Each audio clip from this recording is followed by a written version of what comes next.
Number 2, the protagonist's name was not given in the story, so I'll refer to him as Ted. Ted was 16 years old and he lived with his dad and brother at their isolated farmhouse. The house was relatively small with a first floor and a basement. However, it was a huge amount of property with a barn and trees in all directions, providing optimal privacy. There was a long driveway that extended from the side road to the property, which was what Ted was riding down at the moment, returning from his friend's house on his bike. Ted rode into the barn where the family keeps all the bikes, and then headed for the front door of the house.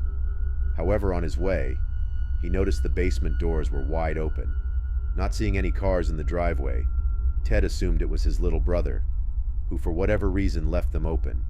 Shutting the doors and stepping down into the basement, Ted quickly realized none of the lights in the basement were on. He called for his little brother Andrew, who answered from upstairs.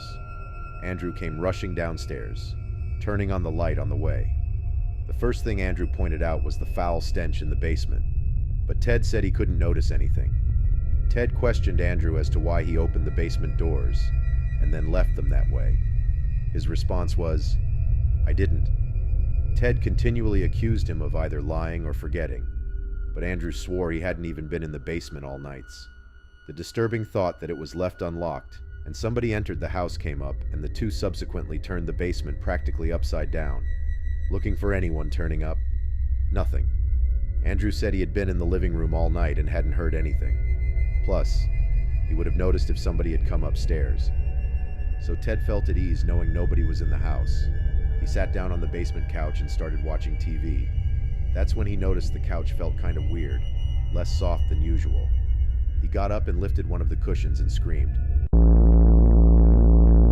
Ted ran upstairs, running into Andrew halfway up, shoving him the rest of the way and locking the basement door behind him.